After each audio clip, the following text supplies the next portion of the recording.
Imagine this. You're at your home and you decide, hey, I want to relax for the rest of the day. You walk over to your sofa, and as you try to sit down, it starts crumpling and turning into dust. You think that's odd, but whatever. You can figure it out once you get some food in your system, right? So you walk over to your refrigerator, and when you open it, you start seeing your food fade away, just like your sofa did earlier. What's going on, you think? And as you try to think, it suddenly gets harder to breathe. And then, for some reason, the kitchen starts heating up. What if I told you that you don't have to imagine that? Now, don't worry. I'm sure your sofas and sodas are okay. But what I'm really referring to is the effects that climate change have on our home that we all share, Earth. To tackle climate change, we need to use different strategies, like switching to cleaner energy, um, putting a price on carbon emissions, and planting more trees. By looking at the good and tough parts of each strategy, we can make progress towards a safer and a stronger world. Let's break it down though. Firstly, we have renewable energy transition. What is it? Well, essentially, it involves shifting from traditional fossil fuels to renewable energy sources. Some examples are solar, wind power, hydroelectric, and what's in geothermal power. The goal is pretty clear: reduce greenhouse gas emissions, promote sustainable energy production, and lessen the impacts of climate change. Now, I want to talk about a few examples. According to S&P Global's conveniently titled article, "What is energy transition?" In the UK and Europe, wind power has become cheaper than traditional high carbon energy resources. This shift basically not only benefits the environment, but also contributes to economic savings and job creation.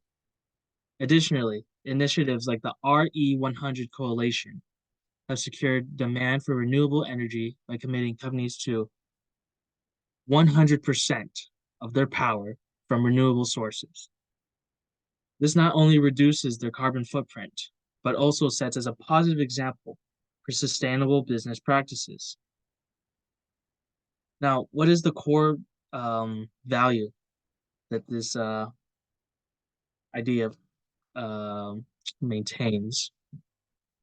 It's essentially environmental sustainability. By transitioning from renewable energy sources, we prioritize the protection of our planet's ecosystems and resources for future generations. These sources have minimal environmental impact compared to fossil fuels, as they produce little to no greenhouse gas emissions during operation. This not only improves air quality, but also mitigates climate change, reducing the risk of extreme weather events and environmental um, disasters. Now, you're hearing all this and thinking, what are some benefits? First and foremost, we see improved air quality, as I mentioned before, as renewable energy technologies produce clean energy, reducing air pollutants that harm human health and ecosystems. Additionally, the renewable energy sector creates numerous jobs, right? Things like is it manufacturing, installation, maintenance, research, and all that, which could lead to economic growth and innovation. But what are some downsides? Large-scale renewable energy projects may require significant land and resource usage. This could lead to potential land use conflicts and environmental impacts in certain areas. Moreover, some renewable energy source, such as I mentioned before, the solar and wind are variable. One day it could be really cloudy, right? And the sun. isn't just going to show up. And wind's very on and off, right? That's why I want to get to the next point. Another piece that can help tackle climate change, carbon pricing.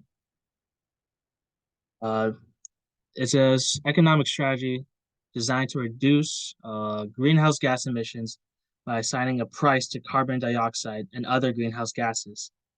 By internalizing the costs of carbon pollution, carbon pricing um, makes businesses and individuals reduce their emissions or pay for their environmental impact. To illustrate this approach, um, there's a thing known as the cap and trade. So what it basically is, according to the United Nations Framework Convention of Climate Change, or the UNFCCC, it's as follows. An emission trading system, or ETS, also known as cap and trade, is a tradable permit system for GHG emissions, or greenhouse gas emissions. It sets a limit, which is the cap, on the gas emissions that can be emitted, and entities covered by the ETS need to hold one emission unit or their allowance for each ton of greenhouse gas emitted. But entities have the flexibility of selling and buying emission units. So basically, this system sets a cap on total emissions and issues a limited number of emissions. And companies can then buy and sell their permits, creating a market for carbon emission. And those who emit less can sell their excess permits to those who emit more, fostering basically a pretty competitive market that rewards emission reduction. And by assigning a monetary value to carbon emissions, this approach encourages businesses and individuals to make choices that reduce their carbon footprint, which leads to basically environmental responsibility. Now, how can this be beneficial? Firstly, it creates market incentives for investments in clean technologies, renewable energy, driving innovation, and economic growth in sustainable sectors. In addition to that, carbon pricing can generate revenue for governments, which can then be reinvested into climate action, adaptation measures, or supporting vulnerable communities affected by climate change. But then, what are some drawbacks? Carbon, one consideration is equity, as carbon pricing may disproportionately impact low-income households. To address this, measures such as rebate programs or targeted assistance can be implemented to mitigate regressive effects. So, furthermore, industries may pass the cost of carbon pricing onto consumers, which potentially leads to a higher price for goods and services. Finally, I want to look into reforestation and afforestation when it comes to addressing climate change. So, these forestry-based strategies involve increasing forest cover and restoring ecosystems. With reforestation, focusing on replanting trees in cleared or degraded areas, and afforestation, planting trees in previously non-forested areas. So basically, reforestation efforts target degraded lands where native tree species are planted to restore biodiversity, improve soil health, and basically act as a big carbon dioxide vacuum. Additionally, agroforestry initiatives integrate trees into what's it called? Agricultural landscapes, utilizing practices like ally cropping and windbreaking to promote sustainable land use, enhance what's the word? Carbon sequestration.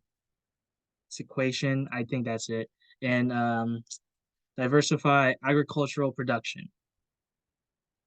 So what these practices value is environmental stewardship and ecosystem ecosystem restoration. Now, why would this be beneficial in combating the negative effects of climate change? According to Climate Adapt's article, forests can act as a carbon sink. They can accumulate at atmospheric carbon dioxide as carbon in vegetation and soils, mitigating greenhouse gas emissions and combating climate change. Furthermore, forests provide invaluable ecosystem services like water purification, soil retention, flood control, and climate regulation, benefiting both humans and wildlife alike. However, you must acknowledge the that like anything, there are some problems. Land use conflicts can arise due to competing land uses such as agriculture, urban development, and infrastructure projects, posing challenges in allocating land for forest restoration. In addition to that, climate variability induced by climate change, including droughts, wildfires, pests, can severely impact the success and resilience of said efforts. So, finally, to conclude, the proposed climate change policies presented promise solutions with notable benefits. Renewable energy transition offers advantages like enhanced air quality, job opportunities, and environmental sustainability. However, it is crucial to address challenges effectively to hasten the shift toward a cleaner energy future. Following that, carbon pricing presents sustainable benefits. And lastly, reforestation can offer crucial benefits like carbon sequestration and ecosystem support, but are in high demand of land and project use. So yeah, thank you.